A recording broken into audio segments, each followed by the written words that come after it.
నాణ్యమైన విద్యుత్తును నిరంతరాయంగా సరఫరా చేయటం ప్రభుత్వ ధ్యేయం. సాంప్రదాయ ఇంధన వనరులను ఒక పక్క వినియోగించుకుంటేనే సాంప్రదాయేతర ఇంధన వనరుల వినియోగంపై దృష్టి సారించడం ద్వారా విద్యుత్ ఉత్పత్తి సామర్థ్యాన్ని పెంచాలన్నది మా ప్రభుత్వ లక్ష్యం. తెలంగాణ విద్యుత్ వినియోగంలో విశేషమైన వృద్ధిని సాధించింది.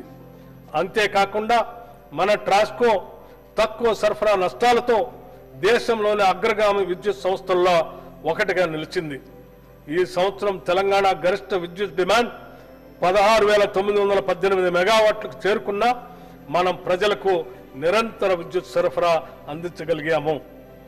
పునరుత్పాదక విద్యుత్ ఆవశ్యకతను గుర్తించి తెలంగాణ ప్రభుత్వం clean and green energy policy 2025ని ప్రకటించింది. ఈ విధానం ప్రకారం 2030 నాటికి 20,000 మెగావాట్లు మరియు 2035 నాటికి 40,000 మెగావాట్ల పునరుత్పాదక విద్యుత్తుని అదనంగా ఉత్పత్తి చేయాలని లక్ష్యంగా పెట్టుకుంది. గ్రిడ్ స్థిరత్వాన్ని మెరుగుపరిచేందుకు శంకర్పల్లి వద్ద 250 మెగావాట్లు oblique 500 megahertz battery energy storage సిస్టమ్ను ఏర్పాటుకు నిర్ణయం తీసుకున్నాం.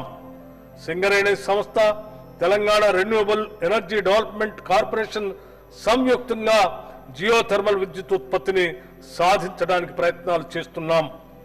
రైతులకు అందించే ఉచిత విద్యుత్ కోసం రాష్ట్ర ప్రభుత్వం 11,500 కోట్ల రూపాయల సబ్సిడీ రూపంలో విద్యుత్ ఉత్పత్తి సంస్థలకి కేటాయిస్తుంది.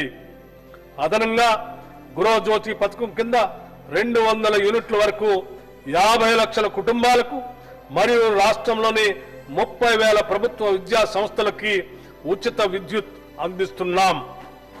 ఈ పథకాల కోసం ఈ బడ్జెట్లో 3,000 కోట్ల రూపాయలు కేటాయించడం జరిగింది.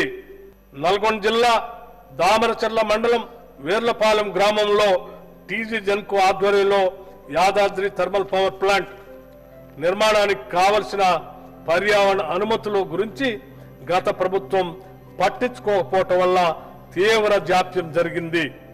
మా ప్రభుత్వం కృషి చేసి అనుమతులు సాధించి 2 యూనిట్ల విద్యుత్ ఉత్పత్తిని ప్రారంభించింది.